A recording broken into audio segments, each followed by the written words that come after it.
Syederalun, selamat bergabung di Daw Channel. Bagi kawan-kawan yang baru bergabung, harap untuk tekan tombol like, subscribe, dan aktifkan notifikasi agar kawan-kawan dapat notifikasi ketika kami upload video terbaru. Berita terbaru hari ini datang dari Reddy Rusmawan yang mengungkapkan tentang cerita pengalamannya bergabung dengan Persiraja Banda Aceh. Mengenai adaptasi di Persiraja Banda Aceh, Reddy Rusmawan merasa tidak mengalami kendala yang cukup berarti. Hal itu tak terlepas dari sambutan hangat yang diberikan wajah lama di skuad Persiraja Banda Aceh kepada Reddy Rusmawan. Ia mengaku sudah mengenal beberapa pemain yang menghuni klub dengan julukan Laskar Rencong tersebut. Beberapa pemain tersebut adalah Devri Rizky, Muklis Nakata, dan Fahrul Razi Kuba. Reddy Rusmawan sudah pernah bertemu dengan ketiga nama itu kala bertanding di kompetisi Liga 2.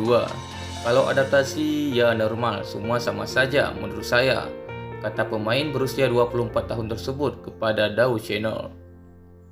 Di sini pemain yang lama merangkul, kebetulan sebagian pemain ada yang baru ya katanya. Ya, kayak Devri, Muklis Nakata, Fahrul Razi Kuba kan sering bertemu pas di Liga 2 dulu, kata Reddy Rusmawan. Latihan yang digelar Persiraja Banda Aceh sudah berlangsung sejak 25 Mei 2021. Adapun gelaran Liga 1 direncanakan bergulir pada 10 Juli mendatang dengan sistem series yang terpusat di Pulau Jawa.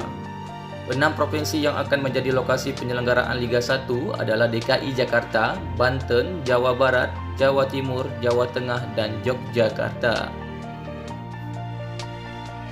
Itulah tadi informasi seputar Persiraja Banda Aceh dan juga Reddy Rusmawan. Bagi kawan-kawan yang suka dengan video ini, jangan lupa like, subscribe, dan aktifkan tanda loncengnya. Terima kasih banyak Syederalun. Wassalamualaikum warahmatullahi wabarakatuh.